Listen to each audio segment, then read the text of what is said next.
growing up then, it was certainly a lot different than it is today.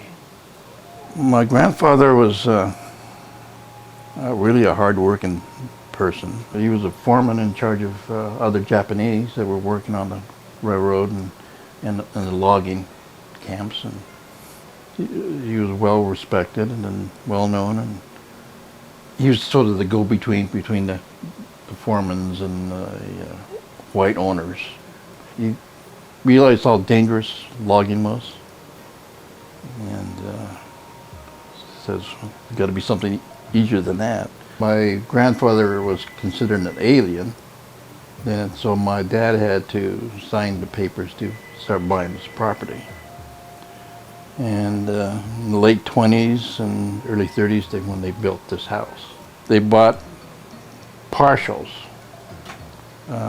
They didn't buy everything at one time. They just kept kind of adding on. And the cleared fields that you see today, they were all trees. They cut the trees down and stump by stump pulled them out. And this is horses back then, no tractors. I remember one of the stories that my dad told. He made friends with Roscoe Thomas, who lived across the lake, and how they got to seeing each other. They would paddle these shingle boats, ride the shingle boats and paddle them across the lake. I guess when his father found out, he paddled him because he shouldn't be doing that. Whether it was because he might drown or because he was wasting a shingle boat, I'm not sure. She was a farm wife. She did all the inside work. She helped my father with the gardens. She canned. The old waste not, want not kind of thing. Ate everything that you cooked and be appreciative of where it came from kind of thing. And she was a very hard worker. She learned how to cook from her mother, and she had the best reputation from around here that all the hay crews liked to come here and work doing the hay because she was such a good cook. I guess later on in life, after we got away from the milk cows, she was able to do more social work in Quilcene, and the garden club and the Grange and everything. And I guess I hid behind her skirts whenever my father got mad. She would kind of stand up for me. My dad got a new Ford, 49 Ford.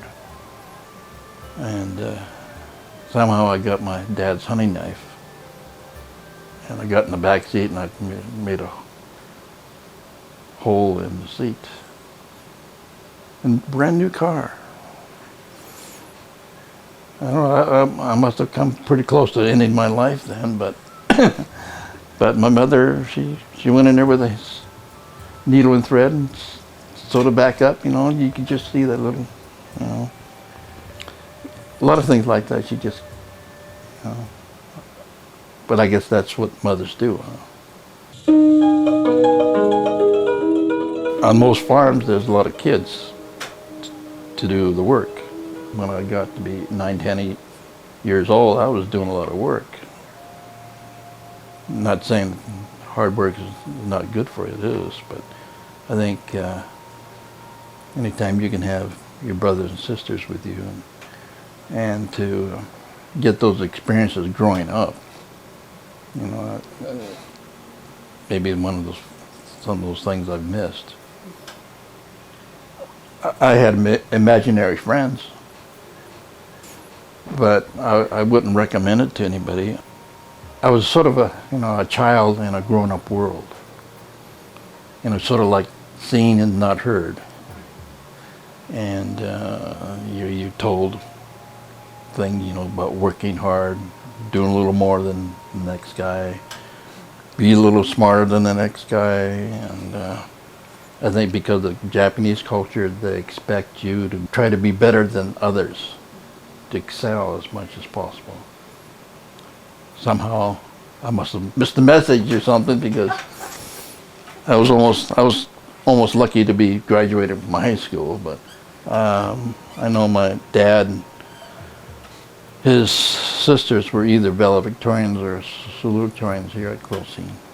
It's a funny thing, when you live here on a farm, you'll have your relatives, your aunts and uncles live on Bainbridge Island. Back then, we had to take 2 ferries to get to the island. We'd have dinner, and it seemed like as soon as you got there, you had to leave again to get back home to milk the cows. Cows ruled. They ruled your lives. Oh, when the fishing was good at the lake, we would drop all the work and we'd go fishing. My dad would kind of stretch it all a little bit, you know. We'd, of course, limits back then were 15. After we'd get done milking the cows, we'd go out and fish, bring home our limits, clean them, eat lunch, and go back out, get some more. As long as the fishing was good, you know.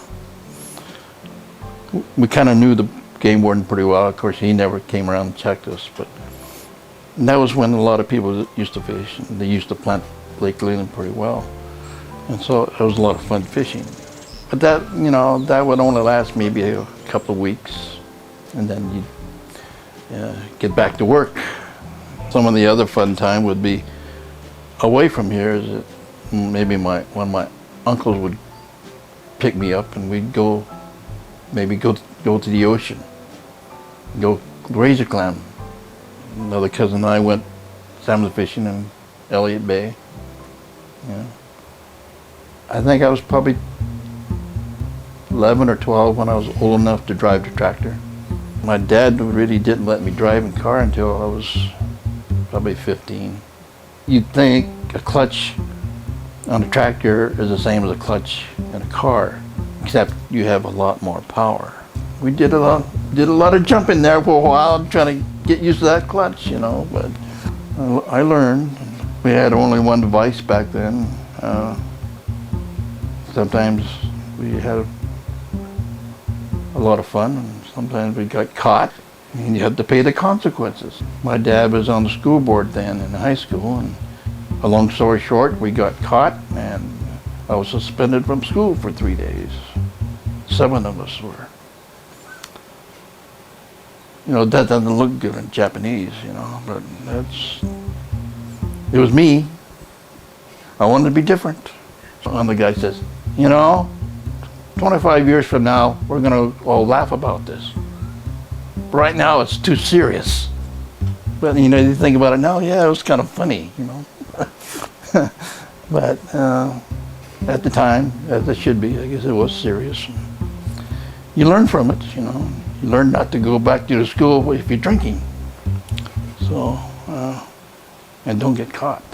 After about 3 accidents with my car, was also another reason why I joined the service to get out of here, because I was getting too reckless. And plus, my dad was a Grange insurance man. So you can imagine, you know. I appreciate going to college at Peninsula College. Went there for about 2.5, 3 years, and all that driving back and forth to Peninsula College every day was kind of worth it, I guess. Once in a while, I would go past this place on the way home and see my girlfriend in Quilcene. But somehow he'd be out here in the field somewhere, and he'd see the car go by. He'd be on my case when I get back home, you know. I thought, I gotta have a life too, you know. Always trying to teach me Japanese, and of course, being an American, born in the country and going to an American school, I said, no, I'm an American. I want to learn English. And so he kind of laughs at that, but of course, looking back at it now, I wish I had learned. We ate Japanese dinner every night. You know, I was raised with a bowl of rice in my hand. And the funny thing about that, you know, we'd eat soup and everything. We'd take the bowl and put it on our face. And so about second or third grade, I remember eating after school, we had soup, and I just picked up the bowl and ate it this way, no problem. And the teacher in class of the next hour, she says, talking about our manners and etiquette about how to do things, and says one thing we don't do is pick up the bowl and drink from the bowl. We use a spoon to drink from the spoon. And for a while, I didn't know who she was talking about. All of a sudden, hey, that's me. But I guess that's where you kind of have a cross culture kind of thing. And I remember playing basketball one game against Chimicum. A lot of the players on the Chimicum team I knew through the farm, through 4-H. We knew each other. One player on their team called me names. And so after the game, I went to their coach and I says, hey coach, you teach your players to call other people's names? He can get big guy. He says, no. Okay, that's all I want to know. The parents in Quilcene knew we were the only Japanese family. And so when I got to be dating age, I could take any girl out in high school. After I graduated, things kind of changed a little bit. The mothers didn't want me to take the daughters out, fearing that I would marry them. It didn't really bother me too much. My mother always kept telling me, she says, well, you better marry Japanese.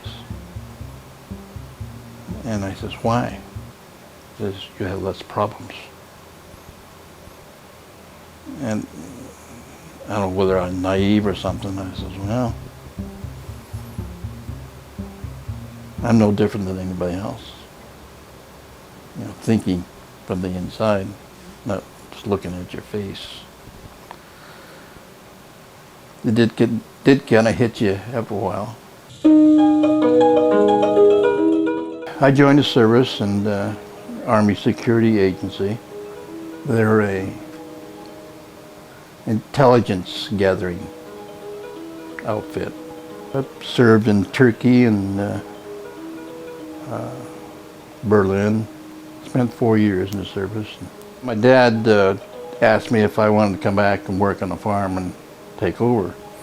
I says, I'll drive a tractor for 20 hours a day, but I don't want to be tied down milking cows. And so he decided to sell the milk cows. And the farm became kind of a beef farm. And I landed a job with Consolidated Freightways and worked for them for 28 years until I retired. She worked at our branch office in Portland. And after a while I says, I got to put a face for this voice. She had a real nice phone voice. Really just pleasant, just one you wanted to really meet. On a Friday I drove down there, I was late. Car acted up, so I had a little problem with that. And I finally got to her place and I thought your first impression, here he's late, then she sees me in the door dressed in a flight jacket and a squeaky haircut, and just, and so, but I guess she saw through that, I guess, and so we kind of dated, and 8 months later we got married.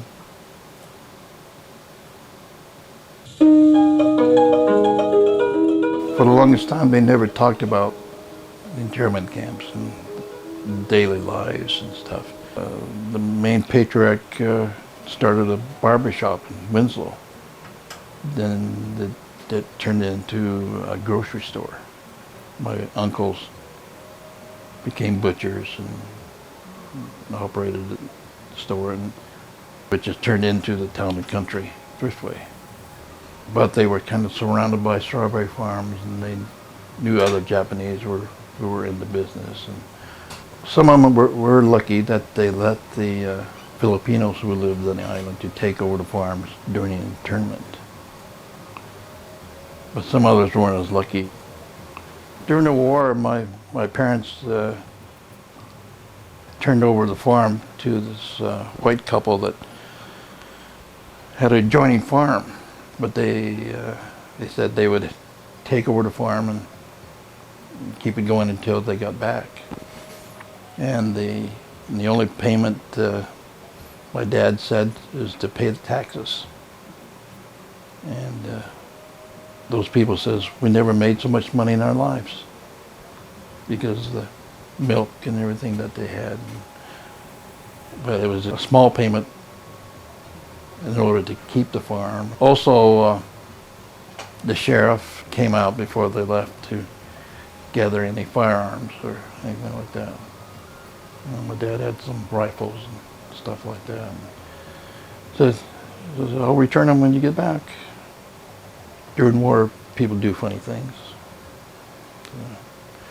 There's only one family in this area that really turned nationalistic, I guess you would say, maybe, that turned against Japanese people that lived here and wanted them out and never to come back. But that was only one family. Everybody else is, well, we're welcome back when you come back. And so the people who took care of the farm and did everything, their name was Dykes, and really a great couple. After the war, they went back to their farm in Blinn, a little farm, but they were just great people. She was a great cook. I remember stopping in there all the time when we go to swim to go to the co-op or something, and we would stop in there, and they lived there on the stream, I guess today where the fire station is. And she would always have pie or ice cream or something, and we'd have something to eat there. But they would always talk about the old times. Of course, I being so young, I didn't pay any attention. It didn't mean anything to me. But they would always talk about the old times and things they did during the war here. And they lived here in the house, and couldn't find any better people to turn your property over to until you got back. My dad was, first couple of weeks it was kind of a vacation for him. Didn't have to do anything. But after a while it got pretty restless. And they made him a poetry manager. But of course there was no chickens there. And then they said, the government says, well, we're going to give you these tractors and seed and have you plant. They grew about 225 acres of rutabagas for the other camps because they couldn't sell it to the outside because the government felt they maybe be poisoned or something like that. But Japanese, let's say from Southern California, never knew what rutabagas were, and they never ate them.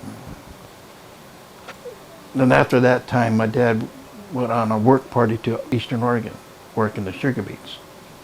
And so when he came back in the wintertime and found out that the rutabagas were being eaten by all the ducks and geese that were coming by. 200 acres of rutabagas that grew there, nobody wanted because nobody knew anything about it. But, that's the government for you, Whether the government said, well, we need workers in the fields. And I suppose the farmer said, yes, we'll take so many people. And so my parents and my aunt and uncle and grandparents went to this farm, and they stayed there for over 2 years. And so it was lucky and fortunate for them, because I guess life at their internment camps for all the years that they were there wasn't too good. Because you have to remember the barracks that they were in They were tar papered. No real, not even plywood, around the buildings. They were so just tar papered. Each room was maybe about the size of this room for about 6 people. Just enough room for your cots and maybe a little stove, do a little bit of cooking. And then in the barracks, maybe there was about 6 families in each barracks. And hot, sweltering hot in the summertime, bitter cold in the wintertime. And outdoor latrines, community type latrines, and mess halls, like an army place with barbed wires. My parents didn't stay in Tule Lake very long. I think maybe 6 months. They went to Idaho and to live on a farm there. It was owned by the Deans. And they had their own house and everything. They worked in the fields. It was kind of a home away from home.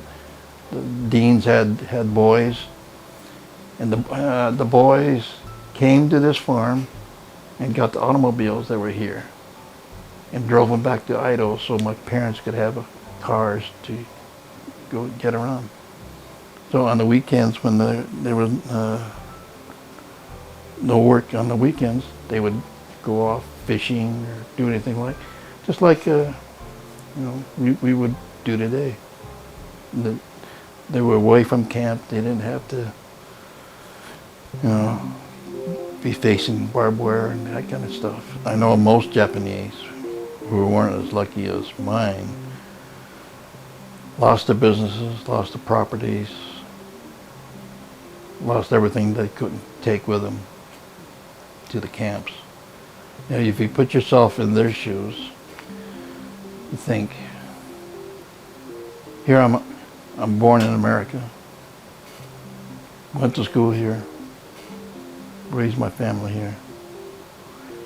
Then all of a sudden, your own country tells you that we're going to round you up and put you in these camps. For your own good. For your own good. It questions your loyalty. The country is asking, or is putting the thing on you, what about your loyalty? And the majority of Japanese says, well, I'm American, so I'll go to camp and do whatever you say.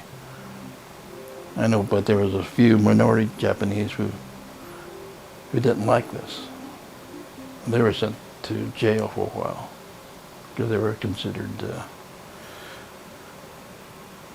antagonists and they're troublemakers, questioning the authority of the United States, even though they're American citizens.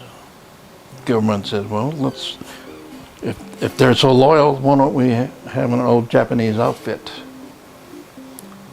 And that's how the 442nd Infantry Battalion was formed, and that unit received the most commendations of any outfit during the war. I sometimes wonder how I would feel if I was that age during that time. I think Japanese then were pretty brave,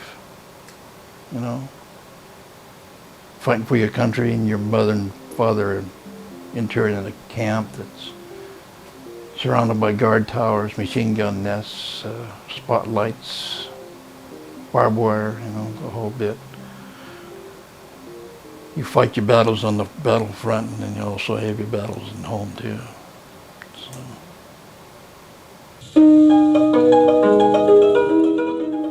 Sometimes people say, hey, let it go, just let it, keep it going with life. I says, well, it happened once, it could happen again. And if you don't know it, don't remember it, people will let it happen. And I just hope through time that the internment process never leaves the history pages, because it's a reminder of what can happen within your own country. And it's history that's should be meaningful to everybody.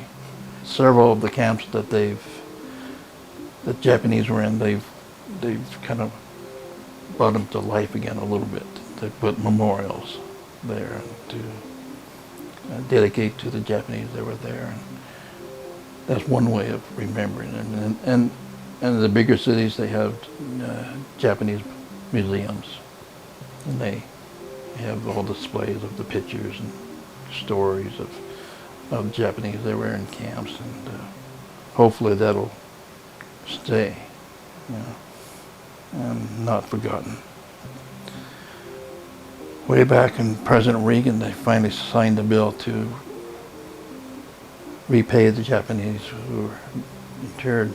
The only problem was that they were only going to pay the Japanese that were still living. So, but $20,000 to each person might sound like a lot, but for what a lot of the families lost, never make up. But it's a token, I guess. We always hope for better and easier things for our generation to come, and hopefully someday, you get rid of hate. But my boy, he says,